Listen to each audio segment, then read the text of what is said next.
हम बिहार बेगूसराय जिले के अंतर्गत पूरे बेगूसराय में जैसे कि आप सभी को पता है कि एक पत्रकार का हत्या कर दिया गया और जैसे कि आप सभी को पता है कि ऐसे में जितने भी बेगूसराय के पत्रकार हैं ना जाने क्या क्या कदम उठा रहे हैं और ऐसे में हमारे बीच एक पत्रकार मौजूद है और हम इनसे कुछ बातचीत करेंगे कि सुभाष कुमार जी के साथ, हालांकि ऐसा होना नहीं चाहिए लेकिन हो चुका है, तो हम इनसे कुछ बातचीत करेंगे। तो सबसे पहले आपका BBL न्यूज में स्वागत है। अच्छा, हम आपसे यह जानना चाहेंगे सबसे पहले आपका नाम क्या हुआ? संतोष कुमार राय। अच्छा सर, न्यूज का संवाददाता हूँ और न्यूज सदन का संचालन करता हूँ। अच्छा, आप भी जैसे कि एक पत्रकार है, जैसे कि आप सभी को पता है कि सुभाष कुमार जी का हत्या कर दिया गया, हालांकि होना चाहिए था। वास्तव में किसी सैनिक का, किसी पत्रकार का हत्या नहीं होता है, एक शहादत दे दिया जाता है उन भ्रष्टाचारियों के द्वारा, उन कायरों के द्वारा जो इस प्रकार से जो जघन्य अपराध करते हैं। उस मार्ग पर आप हत्या न करें तो अच्छा है। ये शहादत है, कलम के लिए शहादत है, क्योंकि इतिहास जो लिख गया वो मिटने वाला नहीं होता। तो कहीं से भी ये हत्या नहीं है, ये उस हमारे भाई सुभाष, पत्रकार सुभाष के द्वारा एक शहादत है जो इन लोगों ने लिया है, दुराचारियों ने लिया है। उसका इसका जवाब पत्थर से दिया जाएगा। ये सरकार नहीं जगी तो हमें पता है कि किस तरह से यहाँ से इनको हिलाया जाता है। हम इनको जरूर जगाएंगे, हम गोली नहीं चलाएंगे, लेकिन अपनी बलि दे करके हम जरूर इनको जगाएंगे, उनको विवश करेंगे कि जिन्होंने शहादत लिया है, जिन्होंने बलि दिया है, उसको स्पीडी ट्रायल के माध्यम से अविलंब फांसी दिलाएंगे। अच्छा, आपको क्या लगता है कि किस वजह से उनका हत्या? नहीं लगता है, सामूहिक एक समान धारणा आ गई है अपने राज्य में, अपने देश में, अपने गाँव में, कि लोगों को, जिन लोगों ने नाम पढ़ा होगा, समाज में सिर्फ नाम देने के लिए लोग अपना जान का दाव लगा देते हैं। आज उन लोगों को घर घर जाकर के सोशल मीडिया या जो कार्यकर्ता उनकी बातों कहते हैं, उन खत्म करना चाहते हैं। एक व्यवस्था है, एक भ्रष्टाचारी सिस्टम जो उनको खत्म कर देना चाहता है, उन्हें अच्छा नहीं लगता है। क्योंकि सुभाष इन शराब माफियाओं और खनन माफियाओं के खिलाफ अक्सर बोलते और लिखते रहते हैं और इन नेताओं की, इन प्रशासन का एक बहुत बड़ा कलई खोलने वाला था। तो इन लोगों ने भयभीत होकर, डर कर, इन कायरों ने हमारे भाई की शहादत ली और बलि दे दी। और कहीं ना कहीं हमें यह लगता है कि उन लोग के खिलाफ कुछ ज्यादा ही लिख रहे थे और उनके खिलाफ बिल्कुल ज्यादा गलत कह रहे हैं। आपका सवाल बिल्कुल तथ्यपूर्ण नहीं है। जितना गलत हो रहा है उसके 10% भी हम लोग लिख नहीं पाते हैं। हम लोग डरे हुए हैं। हमारे पास सुरक्षा तो नहीं है ना, कलम ही तो है, हमारे पास पिस्टल तो है नहीं। उनकी संख्या पिस्टल तो होती है, उनके साथ बाउंसर होते हैं। आप में हिम्मत है तो एक बार उन नेताओं के घर में जाकर के आप बैठ करके बयान तो लिख तो लीजिए। आप उनके खिलाफ जैसे बोलेंगे, उनके पीछे के गुर्गे आपका माइक तोड़ देंगे, आपको मारना शुरू कर देंगे। कई हत्या पत्रकारों के साथ ऐसी जगह हो रहा है, धक्का मुक्की हो रहे हैं। आप किसी अतिक्रमण का शिकार हो सकते हैं। कहीं जाइए जहाँ अतिक्रमण है वो सच बोलकर दिखाइए। मात्र कुछ % ही बोल पाते हैं, तो ज्यादा कहाँ बोल रहे हैं, बहुत कम बोल रहे थे, लेकिन कहीं ना कहीं आवाज उठाने का प्रयास कर रहे थे, प्रयास ही कर रहे थे। और इस प्रयास से ही घबरा करके उन्होंने इस प्रकार की घटना को अंजाम दिया है। ये कतई उचित नहीं है समाज के लिए, व्यवस्था के लिए। आप जब कलम ही तोड़ देंगे, उन आवाज को अब उठाने वाला कोई नहीं बचेगा। आप 6 दिन से बेगूसराय में कुछ लोग जो है, जो कि आपके सलाहकार हैं, आपके खरीदे हुए पत्रकार हैं, वही आपका खबर का संकलन कर रहे हैं। आप देख सकते हैं कि 2 दिन पहले इसी बेगूसराय समाहरणालय के सामने लगभग बिहार के सारे वो युवा पत्रकार हैं जो क्रांतिकारी हैं, जिन्हें डर है, जिन्हें खौफ है कि ये घटना किसी के साथ हो सकता है, उन्होंने पूरे बिहार में देश को हिला दिया और मैंने महसूस किया होगा। और कहीं ना कहीं ऐसे पत्रकार के साथ होना यह छोटी मोटी बात नहीं है। हालांकि यह पत्रकार के साथ हुआ है तो आम जनता के साथ क्या हो सकता है? अच्छा, आपको नहीं लगता जनता से भी बहुत ही कमजोर है पत्रकार? चूंकि आम जनता, जो डरी हुई जनता है, जो घर में डूबता हुआ है, उसके ऊपर एक सुरक्षा कवच है। और जिसमें क्रांति जग गई है, जिनमें ज्वाला जग गई है, जिसमें पागलपन चढ़ गया है, वो रोड पर है, वो सुरक्षित नहीं है भाई। आम जनता से बहुत कमजोर है पत्रकार।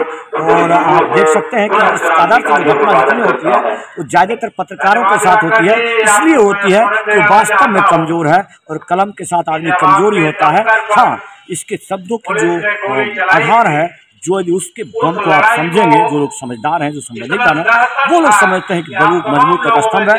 उन लोगों ने ही कहा कि पत्रकारिता एक स्तंभ है। तो देखिए, कहीं ना कहीं पत्रकार साहब कुछ ऐसा कह दिए जो शायद किन्हीं के बस के बात नहीं है। और ऐसे में मुझे लगता है सरकार को खास करके पत्रकारों के लिए कुछ अलग व्यवस्था होना चाहिए, कुछ अलग कानून होना चाहिए। जैसे कि विद्यालयों में कहना है कि पत्रकार कोई अनुमति के बिना विद्यालयों के अंदर नहीं जा सकते हैं। नहीं, बिल्कुल नहीं, आप गलत सुन रहे हैं। ऐसा कहीं भी नहीं लिखा हुआ है। भारत में जितने भी संस्थान हैं, मैं भारत का एक नागरिक हूं और अनुच्छेद 19 का समस्त अधिकार हमें देता है कि हम किसी भी संस्थान में कहीं भी बेझिझक जा सकते हैं। वो एक आपराधिक प्रवृत्ति का गुंडों को बनाया हुआ एक षड्यंत्र है, जिसके माध्यम से वो कह रहे हैं उनका पत्र ये कैसे कह सकता है कि यहाँ गलत हो रहा है, आप रिकॉर्डिंग नहीं कीजिए। ऐसा तो कह ही नहीं सकता है। तो जो आदमी गलत करते हैं वो लगाते हैं, लोहे की जंजीर लिवाते हैं और दीवारों के बीच में कुछ करते हैं। आप इस विद्यालय का तथ्य को तो बात ही मत कीजिए, क्योंकि वहाँ पर गुरु रहते हैं और हम गुरु गोविंद गुरु गोविंद अपने गोविंद देव बताओ के धारणा पर चलने वाले हैं। तो जो लोग इस प्रकार से आपको कहते हैं कि ये प्रतिबंधित क्षेत्र है, यहाँ नहीं आना है, तो वो समस्त रूप से समझिए कि हमारे संविधान के दायरे में नहीं है। वो एक गुंडागर्दी है। और फिर भी इन बातों से हम पत्रकारों को ध्यान रखना चाहिए कि यदि संवैधानिक रूप से सही ढंग से क्लास चल रहा है, उनको डिस्टर्ब ना हो, लेकिन आप सुचारू रूप से यदि रिकॉर्डिंग कर रहे हैं, कहीं जाकर के ले रहे हैं शांतिपूर्ण ढंग से, वो गलत नहीं है। वो गलत है जो रोक रहे हैं जो। तो देखिए, जैसे कि आप सभी को पता है कि इनसे अभी हम बातचीत किए, हालांकि पत्रकार के साथ इतना बड़ा दुर्घटना हुआ, उन पर बातचीत किए, ऐसा होना चाहिए था तो नहीं, लेकिन आगे आपका क्या राय है कमेंट करके जरूर बताएं। देखिए, ये सब वो गलत हुआ और मेरा प्रशासन से सभी जनप्रतिनिधियों से अनुरोध होगा कि आप त्वरित कार्रवाई करवाएं। और क्योंकि अभियुक्त सब सारे नामजद हैं, सबका नाम एफआईआर में लिखा हुआ है। 6 दिन हो गए, किसी की गिरफ्तारी नहीं हुई है, कुर्की नहीं हुई है। जल्द से जल्द जिसकी गिरफ्तारी नहीं हो उसके घर की कुर्की जब्ती हो, और जो गिरफ्तार नहीं हुए उन पर दबिश डाल के जल्द से जल्द गिरफ्तारी हो। जैसे कि आपने बिल्कुल सही कहे थे कि यह कैसा सवाल, यह सवाल करने का पीछे का मेरा मकसद ये था कि अभी तक प्रशासन के थ्रू उनके गार्जियन को ऐसा कोई कहे तो कार्रवाई उस अपराधियों के खिलाफ नहीं किया गया। तो इनको लेकर आपका क्या मानना है? देखिए, जहाँ तक मेरी जानकारी है कि पुलिस कप्तान महोदय परिवार से मिलने गए थे, और कल जो प्रेस के रिपोर्टों से जो जानकारी आई है उसके हिसाब से जो नामजद अभियुक्त है उनके घरों पे इश्तेहार छपा है और माइकिंग भी हुई है पुलिस के द्वारा कि जल्द से जल्द आप सरेंडर करें, नहीं तो कुर्की जब्ती होगी। ये सही दिशा में कदम है, लेकिन मुझे लगता है कि थोड़ी लेट हुई है। 6 दिन हो गए हैं, गिरफ्तारी नहीं हुई है, कुर्की नहीं हुई है। तो प्रशासन को चाहिए कि जल्द से जल्द कार्रवाई करे, क्योंकि आम जनमानस में उनके प्रति जो विश्वास था वो धीरे धीरे टूट रहा है। कई हत्याकांड इधर हुए हैं बेगूसराय में, लेकिन कोई भी अपने अंजाम तक कोई भी इन्वेस्टिगेशन पहुंच नहीं पाया है। किसी भी अपराधी की गिरफ्तारी नहीं होती। पुलिस बस यही बोलती रह जाती है कि हम अनुसंधान कर रहे हैं, छानबीन कर रहे हैं, दबिश डाल रहे हैं, लेकिन गिरफ्तारी नहीं होती है। इसलिए मेरी अपील है पुलिस प्रशासन से कि त्वरित कार्रवाई करें, और मेरी जनप्रतिनिधियों से अपील है कि आप अपने दमखम का, अपने बाहुबल का, अपने पावर का इस्तेमाल करें, प्रशासन पे इतना दबाव डालें ताकि वो त्वरित कार्रवाई करें। अनुसंधान का विषय है, अगर कोई ऐसी बात है उसकी छानबीन होनी चाहिए, लेकिन फिलहाल हमारा फोकस जो अपराधी हैं, जो नामजद अपराधी हैं, उनकी गिरफ्तारी पे होनी चाहिए।